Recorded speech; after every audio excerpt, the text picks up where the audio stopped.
시작. 삶의 나쁜 패턴 무너뜨리기. 함께 읽겠습니다. 갈라디아서 말씀입니다. 시작. 그리스도께서 우리를 위하여 저주를 받은 바 되사 율법의 저주에서 우리를 속량하셨으니 기록된 바 나무에 달린 자마다 저주 아래 있는 자라 하였음이니라. 이는 그리스도 예수 안에서 아브라함의 복이 이방인에게 미치게 하고 또 우리로 하여금 믿음으로 말미암아 성령의 약속을 받게 하려 함이니라. 아멘. 이 복과 저주라는 개념은요, 성경에서 굉장히 중요한 개념입니다. 이것은 구원과 심판과는 좀 다른 차원의 개념입니다. 우리가 십자가를 자꾸 구원, 심판에서 건져내는 구원으로만 생각을 하는데 그것이 가장 중요하지만 십자가의 모든 것은 아닙니다. 구원과 심판은 내세에서 우리의 영원의 차원의 운명을 의미하는 겁니다. 즉 구원을 받으면 천국을 가게 되고요, 심판을 받으면 지옥에 가게 됩니다. 복과 저주는 구원과 심판과는 다른 개념입니다. 복과 저주는 이 생에서 우리의 삶의 이야기에 해당되는 얘기입니다. 이 땅에서 불행 가운데 사느냐, 행복 가운데 사느냐, 이것을 가르는 것이 복과 저주입니다. 이 땅에서의 시간은 영원에 비하면 굉장히 짧은 것입니다. 그렇게 복과 저주의 문제는 구원과 심판의 문제보다는 부차적인 문제에 지나지 않는 것이 사실입니다. 굳이 표현하자면 복과 저주는 구원과 심판이란 개념에 비하면 보너스 트랙에 지나지 않을 수 있습니다. 사람들이 현세의 문제, 즉 복과 저주의 문제에 보너스에 너무 치우쳐서 영원의 문제, 즉 영원을 향해 가는 철로 역정으로서의 우리의 이 땅의 삶을 이해하지 못하게 되기도 하는 일들이 있습니다. 이걸 기복신앙이라고 합니다. 그러나 구덕이 무서워서 장 못 당긴다고 기복신앙 무서워서 복에 대해서 저주에 대해서 설교하는 것을 또 믿는 것을 꺼리는 것은 또한 신앙과 진리에 심각한 왜곡을 불러오기 마련인 것입니다. 결론적으로 복과 저주는 보너스 트랙일지언정 우리에게 매우 중요한 진리이기도 합니다. 신명기 말씀은 복과 저주에 대해서 이렇게 가르칩니다. 함께 말씀을 읽겠습니다.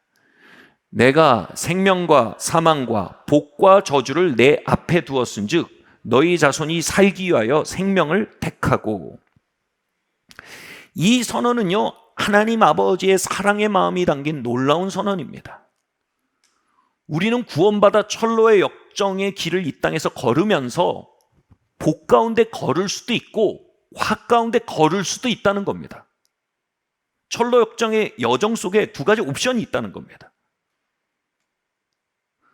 물론 우리의 삶에서 어떤 요소들은 우리가 선택할 수 없는, 우리의 선택권 밖에 있는 요소가 있습니다. 그것들이 뭡니까? 우리의 삶에 주어진 십자가의 고난입니다. 하나님 우리에게 맡기신 십자가의 고난이 있다면 우리는 달개지고 걸어나가야 합니다. 하나님을 신뢰하고 묵묵히 걸어나가야 합니다. 그러나 분명히 성경이 말하는 것은 우리의 삶에는 우리가 선택할 수 있는 복과 화도 있다는 겁니다. 그리고 말씀하십니다. 우리가 화보다는 복을 선택하는 사람이 되라는 겁니다. 다시 이 비유를 들겠습니다. 여러분 5만 원짜리와 만 원짜리가 땅에 떨어져 있습니다. 뭐를 주스실 겁니까? 뭐 주스시겠어요? 예, 둘 다 주실 겁니다.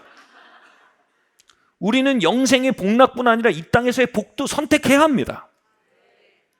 우린 구원의 여정을 향한 철로 역정에 매진할 뿐 아니라 그 과정 속에서 복락에 대해서도 선택해야 합니다. 보너스도 놓치지 않아야 합니다. 하나님 아버지는 우리가 복을 선택하길 바란다라고 말씀하십니다. 이 말은요, 하나님께서 우리에게 복의 길과 저주의 길을 열어놓으시고 우리가 복을 선택할 수도 있고 선택하여 복 가운데 걸을 수도 있고 저주 안에 머물기를 선택할 수도 있다는 것을 의미하고 있습니다. 예수님은 나무에 달린 바 되사 우리가 복 가운데 걸어 들어갈 수 있는 문을 여셨습니다. 그리고 뭐라고 하니까 믿음으로 말미암아 우리가 성령의 약속을 받는 자가 되게 하려 합니다. 그 주님의 값지르심을 믿고 성령의 약속을 의지하여서 그 길로 들어가는 것은 우리의 선택이고 우리의 길이라는 겁니다. 우리의 몫이라는 겁니다. 이렇게 말씀하십니다. 복과 저주가 네 앞에 있다. 나는 네가 복을 선택하길 바란다.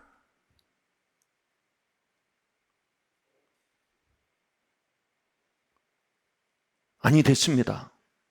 저는 구원의 복이면 감사합니다. 그러면 하나님 아버지가 굉장히 아쉬워하시면서 그러냐? 그리고 접시를 돌려버리는 겁니다. 우리는 한국 문화에서 걸어 나와야 합니다. 우리는 복을 갈망해야 합니다. 복을 원해야 합니다. 정직해집시다. 하나님 내게 복 주십시오.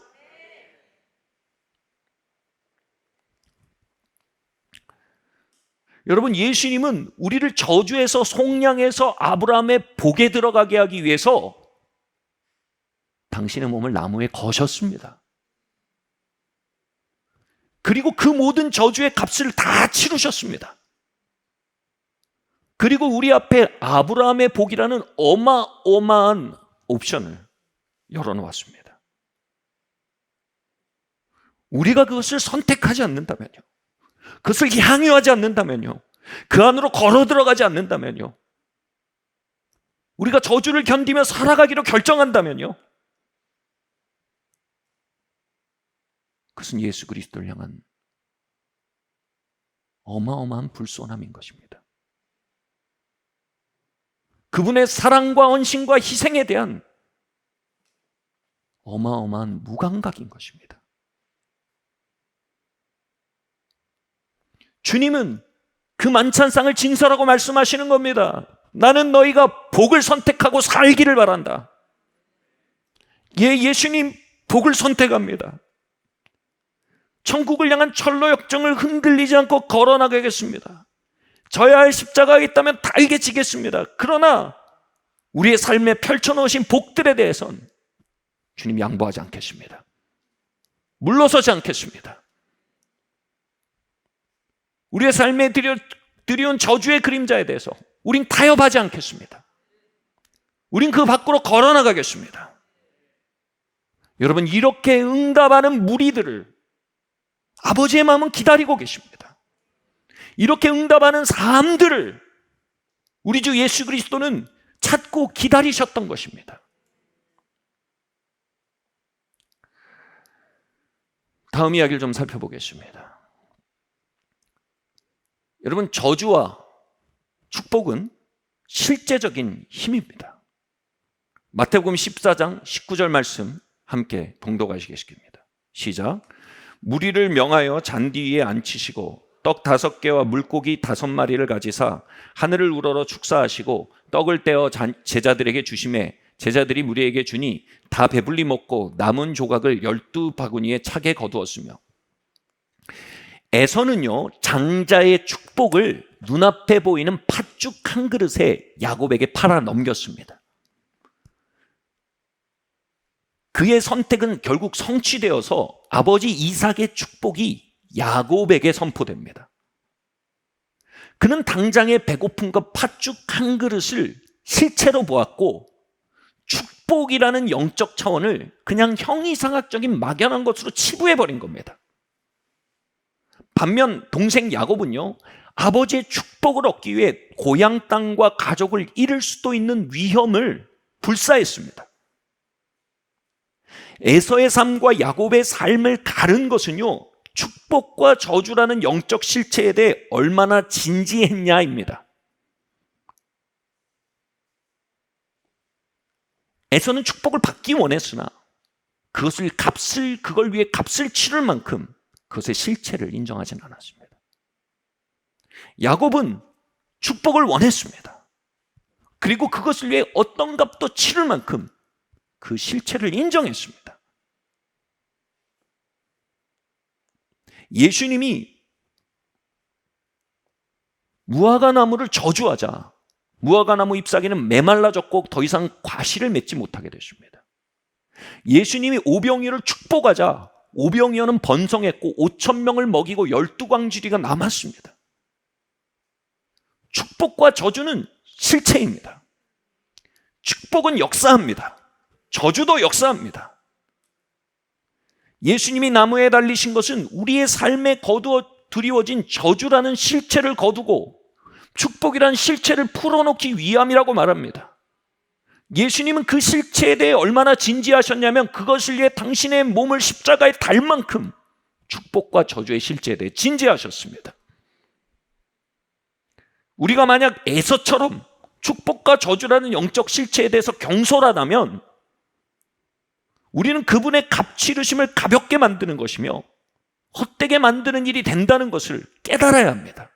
그러면 무엇이 저주입니까? 저주는 반복되는 죄와 파괴의 패턴입니다. 축복도 반대죠. 반복되는 의와 번영의 패턴입니다. 우리의 삶의 패턴에는 초자연적인 배경이 있다는 겁니다. 나쁜 결과가 나오도록 압력을 가하는 초자연적인 힘, 이 실체를 성경은 증거하고 있습니다. 그리고 그 실체를 저주라고 말합니다. 그 힘은 거의 대부분 말을 통해 풀어집니다. 하나님은 초자연에 가득한 축복을 풀어넣기에 선지자나 제사장들에게 내 백성을 축복하라라고 말합니다. 또 영계에 가득한 저주를 풀어놓을 때도 같은 방법으로 말씀하십니다. 쳐서 예언하라, 저주하라 이렇게 말씀하십니다. 신명기 28장에는요, 8장 이후로는요, 저주와 축복의 패턴들이 아주 구체적으로 나옵니다. 그건 하나도 내세에 관한 것이 아닙니다. 아주 실체적인 삶의 이야기입니다. 우리는 먼저 저주가 어떠한 방식으로 우리의 삶에 들어오는지 성경적 가르침을 살펴봐야겠습니다. 첫 번째로요, 불순종입니다. 함께 말씀 읽겠습니다. 시작. 내가 생명과 사망과 복과 저주를 내 앞에 두었은즉 너와 내 자손이 살기 위하여 생명을 택하고 내 하나님 여호와를 사랑하고 그의 말씀을 청종하라. 우리의 구원은요, 많은 부분 믿음으로 이루어집니다. 그러나 복과 저주는요, 많은 부분 순종과 불순종으로 이루어집니다. 불순종에 저주가 따른다는 말은요, 우리가 불순종하면 처벌로서 저주가 온다는 걸 의미하는 게 아닙니다. 순종이라는 단어는요, 하나님의 권위 아래 들어가는 선택입니다. 우리가 하나님을 나의 주님이라고 말함으로 하나님의 권위 아래 들어가지 않습니다. 우리는 하나님께 순종함으로 하나님의 권위 안으로 들어갑니다.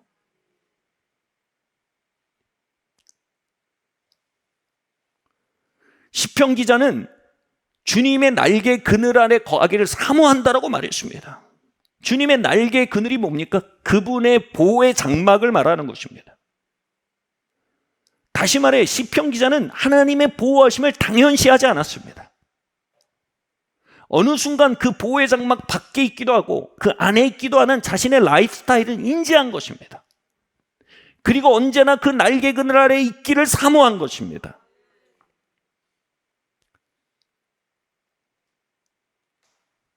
다시 말해 자신의 삶을 향한 하나님의 뜻과 하나님의 말씀을 인지하고 그 안에 걷는 것이 하나님의 보호 안에 걷는 심을 명료히 하고 있었던 것입니다.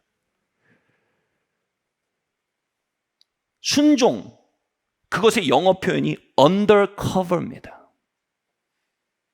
보호 아래 들어가는 행위입니다. 아멘.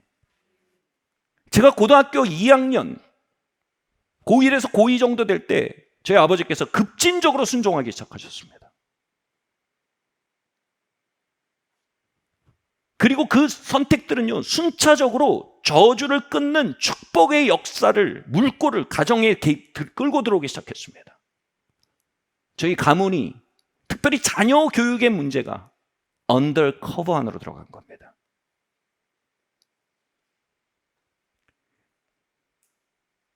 하나님이 비추시는 것이 있습니까? 하나님 말씀하시는 것이 있습니까? 하나님의 말씀의 기준이 있습니까? 표면적으로 그것이 우리를 불리하게 하는 것으로 보일 수 있습니다. 그런데 물리적 유불리보다 더 크고 중요한 원리가 바로 복과 저주의 원리라는 것을 우리는 깨닫고 믿어야 합니다. 유불리를 떠나 왕 중의 왕이신 하나님께 순종할 때 그분의 날개 그늘 아래로 삶이 들어가고요. 그리고 날개 그늘 아래서 저주가 끊어지기 시작합니다. 여러분, 이건 실제입니다. 불순종은 저주와 파괴의 세력에게 합법적인 권한을 줍니다. 성적 성결의 명령에 여러분 순종하십시오. 여러분의 성과 결혼이 축복받을 겁니다. 드림과 나눔의 명령에 순종하십시오. 여러분의 재정이 축복받을 것입니다. 경건한 자녀 양육의 명령에 순종하십시오. 그러면 다음 세대의 저주가 끊어지고 여러분의 자녀가 하나님의 언더커버 축복 안으로 들어가게 될 것입니다. 불순종에서 순종으로 전환하는 것은 저주의 허리를 꺾는 가장 강력한 선택입니다. 여러분 기억하십시오. 순종은 손해가 아닙니다. 순종이 저주의 허리를 꺾습니다. 순종은 축복입니다. 우리 마귀의 거짓말을 향해 함께 말합시다. 순종은 손해가 아닙니다. 순종은 저주의 허리를 꺾습니다. 순종은 축복의 물꼬를 트는 하늘의 열쇠입니다. 아멘. 전 다른 묘수를 알지 못합니다. 이 투박하지만 분명한 진리는 결국 모든 이들의 인생 앞에서 갈림길을 제시하며 선택을 요구하는 것입니다. 사랑하는 성도 여러분, 순종합시다. 주님의 날개의 그늘 아래로 들어갑시다. 두 번째로요, 우리에게 저주가 들어오는 통로는요, 영적 유산입니다. 말씀 한번 읽겠습니다. 베드로전서 1장 18절에서 19절 말씀입니다. 시작. 여러분이 알다시피 조상들로부터 물려받은 헛된 생활 방식에서 여러분이 해방된 것은 은과 금같이 썩어질 것으로 된 것이 아니요 오직 흠도 없고 점도 없는 어린 양 같은 그리스도의 보배로운 피로 된 것입니다. 아멘. 예수님은 저와 여러분을 위해 저주가 되셨습니다. 그것은 우리가 아브라함의 복이 되게 하기 위함이라고 하셨습니다. 아브라함은 우리의 믿음의 조상입니다.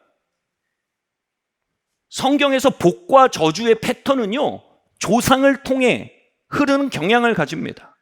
베드로전서는 이렇게 말하죠. 우리가 알다시피 조상으로부터 물려받은 헛된 생활 방식이 히브리어로 보면 열매 없는 삶의 사이클이라는 뜻이에요. 이게 어디서 온다고요? 우리 조상에게서 물려받는데요. 열매 없는 삶의 사이클. 반복되는 실패의 사이클들, 반복되는 중독의 사이클들, 방황의 사이클들, 관계가 결렬되고 깨어지는 사이클들, 가정이 와해되는 사이클들, 이 사이클로부터 예수님의 피가 우리를 건져내셨답니다. 아멘.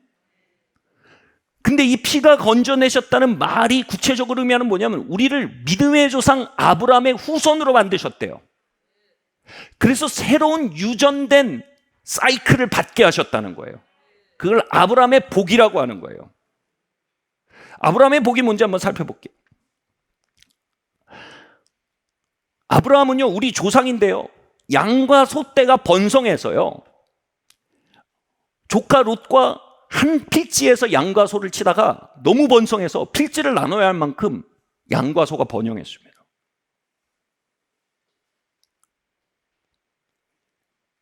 그리고 100세의 아이를 낳고 그 이후에도 아이를 낳은 만큼 건강했습니다.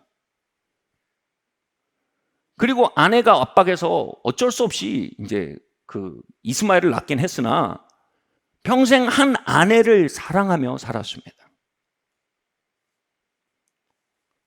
그리고 그가 집에서 자기 하인들을 군인으로 키웁니다. 대단하죠.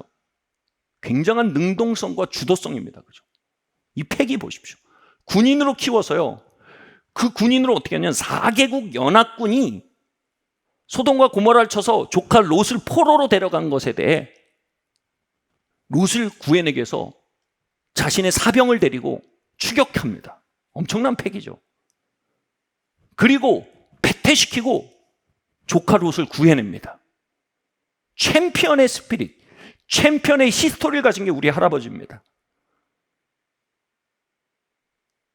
아멘. 그러시죠. 목사님 할아버지죠. 이게 아니고 우리 할아버지입니다. 우리는 아브라함의 복이 되었습니다. 그런데 여전히 우리는 옛 생명의 가계에 기초한 그 유전받은 라이프스타일에 고착된 생각을 가집니다. 대대로 실패하는 가문에 속한 사람은 언제나 실패를 각오하는 경향을 갖습니다. 그렇지 뭐. 내가 하는 일이 그렇지 뭐. 언제나 큰 실망을 준비합니다. 어떻게요? 미연에 실망을 방지하기 위해 꿈을 꾸지 않습니다. 기도할 때 소원을 말하지 않습니다. 실패를 방지하는 가장 적극적인 행위는 소원하지 않고 꿈꾸지 않는 겁니다. 여러분, 그 열매 없는 삶에 유전된 DNA를 가지고 계십니까? 계획이 없는 거죠. 골이 없는 겁니다. 그리고 대대로 약하고 병드는 집안의 분위기 속에서 자라면요, 언제나 약함과 병듦에 대한 두려움을 갖습니다. 여러분, 두려움은 부정적인 믿음입니다.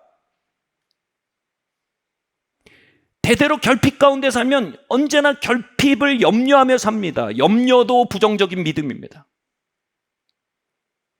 그런데 여러분, 그리스도 예수의 피가 우리에게 증거하고 있습니다.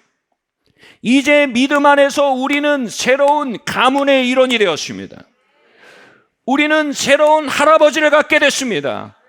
그분은 챔피언입니다. 그분은 번영하는 자입니다. 그분은 건강한 자입니다. 그분은 왕성했던 자입니다.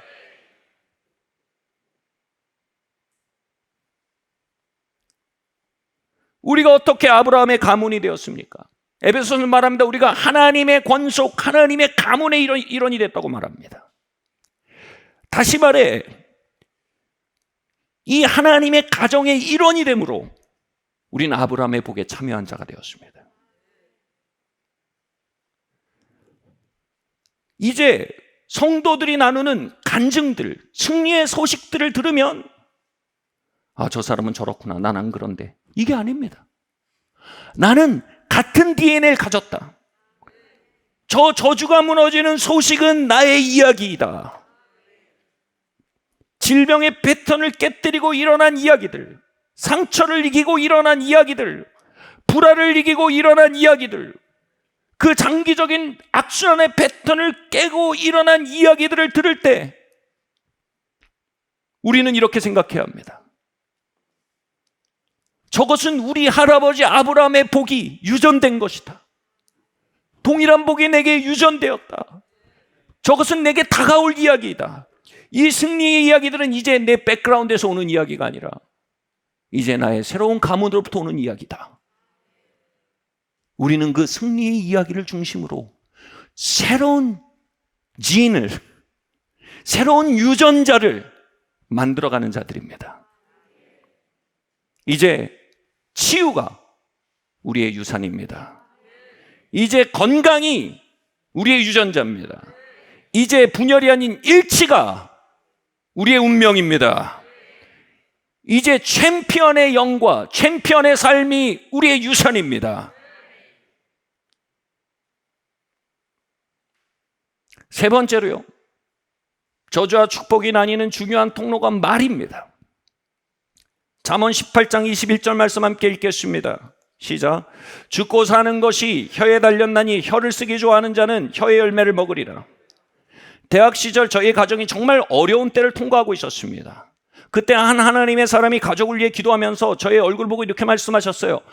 형제님은 집 곳곳을 다니면서 크게 찬양하십시오. 하나님은 형제님의 입에 권세를 주셨습니다. 저는 그 말을 들으면서 의아했습니다. 아니, 이렇게 물리적으로 어려운 일들이 벌어지고 있는데 내가 노래나 하고 집안을 다니란 말인가? 도대체 그게 무슨 효력이 있단 말인가? 그런데 에베소서 6장은 말했습니다. 악한 날에 하나님의 전신갑주를 입고 공중권세 잡은 자를 대적하라고 했습니다. 저희 가정은 악한 날을 지나고 있었습니다. 물리적으로요. 그것은 뭐예요? 공중권세 잡은 자와 대립하고 있는 상태인 것입니다. 그리고 그에게 할 수 있는 가장 첫 번째 조치는 뭐예요? 영적 싸움을 해나가는 것입니다. 믿음의 고백을 하는 것입니다. 진리를 선포하는 것입니다. 주님을 높이는 것이었습니다. 야고보서는요, 혀가 지옥과 하나님의 통치와 직결되는 한 라인이라고 말합니다. 혀는 우리의 몸 중에 가장 영적인 기관이라고 말합니다. 악한 날에 지나는 저의 가정에서 가장 중요한 일 중에 하나는 바로 하늘 보좌에 연결된 한 라인을 통해 하늘의 불을 토해내는 일이었습니다. 여러분의 입은 무엇과 함께 말하고 있습니까?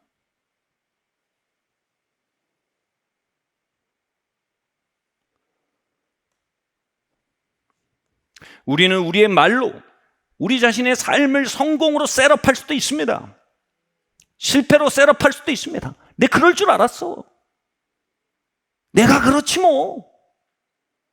그럴 리가 없잖아. 우리는 우리의 말로 상실을 향해 셋업하거나 일치를 향해 셋업할 수도 있습니다. 제 아내와 저는 굉장히 다른 사람입니다. 화성에서 온 경화, 금성에서 온 영준입니다. 한두 마디로는 일치가 잘 안 생겨요. 말이 길어지곤 합니다. 그런데 저희가 어느 날 약속을 했습니다. 어떤 갈등이 있든 어떤 오해가 있든 절대 이 단어는 꺼내지 말자. 이혼이란 단어.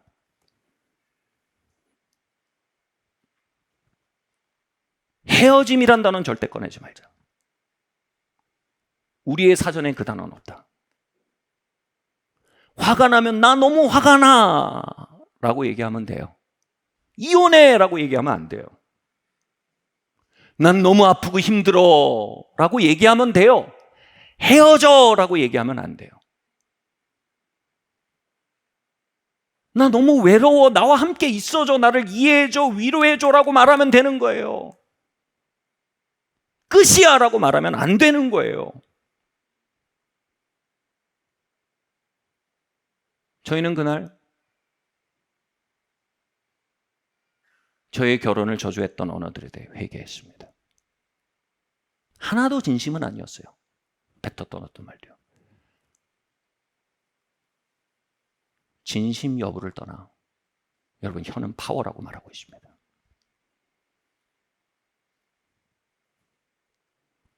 회개하고 저희의 갈등 상황에서 그 단어의 그림자도 나가지 않기로 결의했습니다. 그리고 그것은요, 저희 결혼의 파괴와 저주의 세력에 문을 굳게 닫는 굉장히 중요한 선택이 됐습니다. 부부 여러분들, 집에 가셔서 같이 회개하십시오.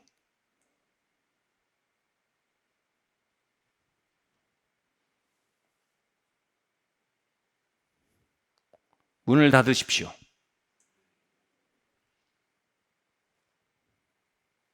사도행전 12장 5절 말씀 함께 읽겠습니다. 시작. 이에 베드로는 옥에 갇혔고 교회는 그를 위하여 간절히 하나님께 기도하였더라. 베드로는 옥에 갇혀 있었습니다. 그리스도 안에서 우리의 약속과 우리의 부르심과 우리의 축복과 우리의 번영은 사슬에 묶여 있기 쉽습니다. 우리의 결혼은 저주의 언어에 묶여 있기 쉽습니다. 우리의 성취는 폭언들에 받은 상처들과 사슬에 묶여 갇혀 있을 수 있습니다. 그런데 우리는 우리의 운명과 그 운명으로서 맞는 장애물을 구별할 줄 알아야 합니다. 우리의 운명은 번영입니다. 그러나 결핍에 장애물을 만나고 있는 겁니다. 우리의 운명은 화해와 일치와 사랑입니다. 분열과 갈등이라는 장애물을 만나고 있는 것입니다. 우리의 운명은 치유와 회복입니다. 고통과 연약함과 질병이라는 장애물을 만나고 있을 뿐입니다. 예수님은 우리를 저주에서 핏값으로 사셔서 운명의 데스티네이션을 향해 세팅하셨습니다. 우리는 축복이라는 운명을 받은 자입니다.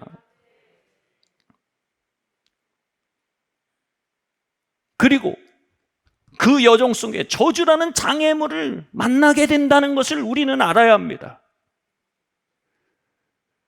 저주는 우리의 운명이 아닙니다. 저주는 장애물일 뿐입니다. 장애물 경계에서 장애물은 골이 아닙니다. 뛰어넘을 과정인 것입니다.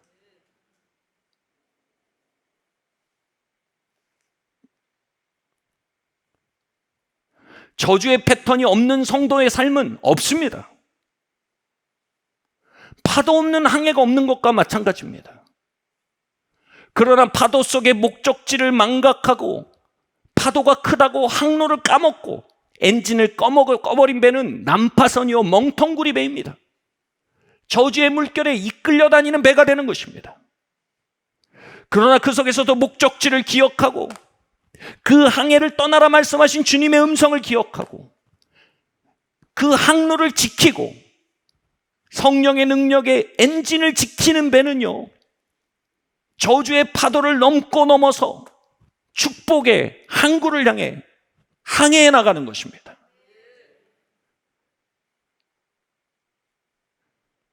다음 말씀 함께 보겠습니다. 시작. 또 베드로의 옆구리를 쳐 깨워 이르되 급히 일어나라 하니 사슬이 그 손에서 벗어지더라. 여기서 천사가 뭡니까? 교회가 베드로를 위해 기도하기 시작한 겁니다. 감옥에 갇혀있는 베드로요, 그의 운명은 거리에서 복음을 전하는 겁니다. 그의 운명은 부흥입니다. 그의 운명은 기적입니다. 그의 운명은 사도적인 능력을 나타내는 삶입니다. 근데 그는 지금 사슬에 묶여서 죄수라는 현실에 갇혀 있는 것입니다. 성도들이 베드로를 위해 함께 기도하기 시작할 때 천사가 베드로를 찾아갑니다. 그 감옥 속으로요. 천사라는 말은요 헬라어로 앙겔로스인데, 여러분 성경에서 천사라는 말은요 언제나 말씀 사역자란 말과 동의어입니다. 여러분은 어떤 감옥 안에 계십니까? 어떤 사슬에 매여 있습니까? 그 사슬은 너의 운명이 아니다. 질병은 너의 운명이 아니다. 치유가 너의 운명이다. 실패와 열매 없음은 너의 운명이 아니다. 열매 맺고 번영함이 너의 운명이다. 실패와 열매 없음은 일순간의 사슬일 뿐이다. 앙겔로스는 말합니다. 예수님의 이름으로 너는 화해와 일치와 사랑의 운명을 가진 자이다. 쓴마음과 분열과 다툼의 사슬은 너의 운명이 아니다. 그리고 앙겔로스가 베드로에게 말합니다. 급히 일어나라. 그리고 앙겔로스가 여러분에게 말합니다. 여러분 급히 일어나십시오. 거기에 퍼져 앉아 있지 마십시오. 여러분 그렇게 죽지 않을 것입니다. 여러분 그렇게 끝나지 않을 것입니다. 여러분 다른 끝을 향해 나아갈 것입니다. 그 감옥문 너머엔 다른 운명이 기다리고 있습니다. 그 앙겔로스의 말을 듣고 급히 일어난 베드로가 그 손에서 사슬이 부러지기 시작합니다.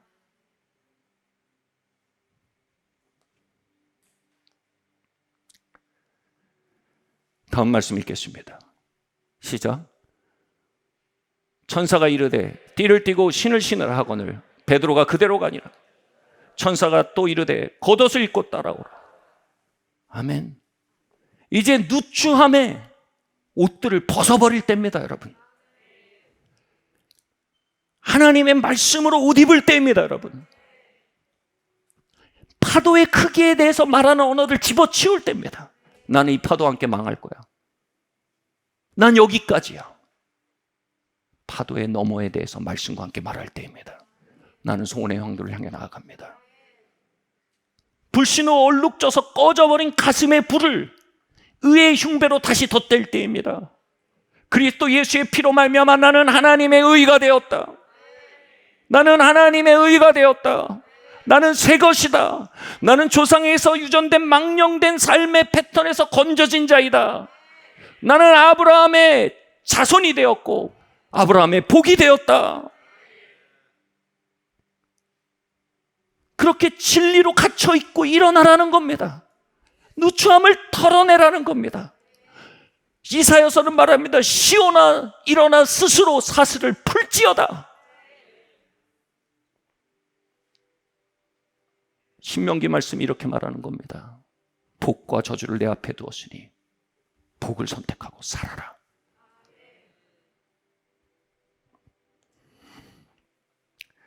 마가복음 14장 37절 말씀, 마지막 말씀입니다. 함께 읽겠습니다. 시작. 시몬아 시몬아 보라, 사탄이 너희를 밀가루듯 하려고 요구하였으나 그러나 내가 너희를 위하여 믿음이 떨어지지 않게 기도하였으니 시몬아 자느냐, 내가 1시간도 깨어 있을 수 없더냐. 시험에 들지 않게 깨어 있어 기도하라. 아멘. 예수님은 지금 하늘 보좌 옆에서 우리를 위해 중보하고 계십니다. 그분은 중보자십니다. 중보라는 말은요, 변호라는 말입니다. 변호는 언제나 기분의 기초에서는 안 됩니다. 법의 기초여야 됩니다. 그분의 변호는요, 그분의 십자가의 공로의 기초에서 이루어지고 있습니다. 24시간 365일이죠. 왜요? 사탄이 밀가부르듯 베드로를 까부르고 있었기 때문입니다. 청구했다는 겁니다. 율법의 저주 안에서 사단은 말합니다. 하나님, 베드로의 조상의 행실을 보십시오. 베드로의 삶과 베드로의 가문을 보십시오. 베드로의 삶은 열매 없이 끝나야 합당합니다. 베드로는 감옥에서 그 소리를 들었을 겁니다.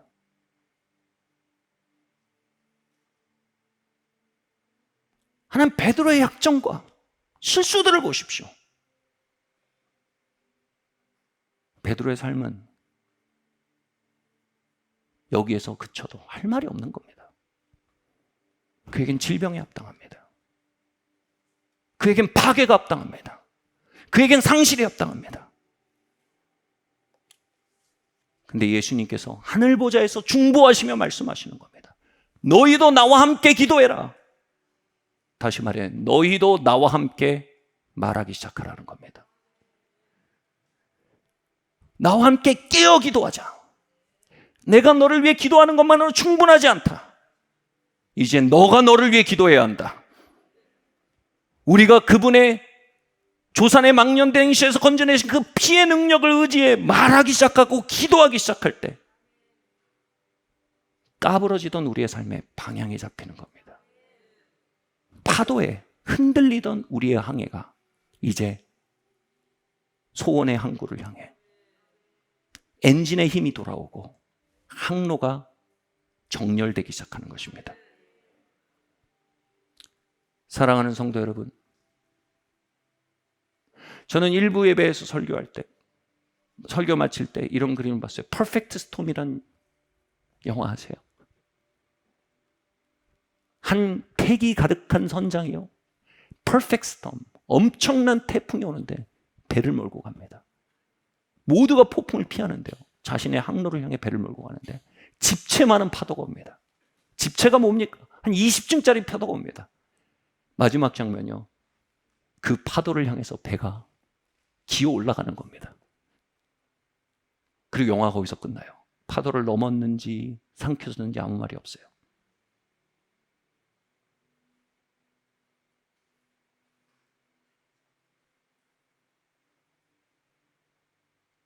저는 제 삶의 모든 저주의 세력을 완전히 이겨낸 삶의 결과에 대해 현실적으로 가능할까라는 생각은 갖습니다.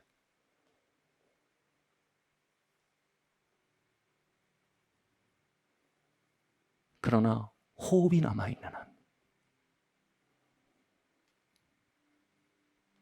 목소리가 붙어있는 한, 저는 저주와 타협할 수 없습니다. 우리는 믿음의 항해를 계속해 나갈 것입니다. 여러분, 당대에 해결하지 못한 과제는요, 다음 세대의 과제가 됩니다. 저는 최소한의 과제와 최대한의 축복을 남기기 원합니다.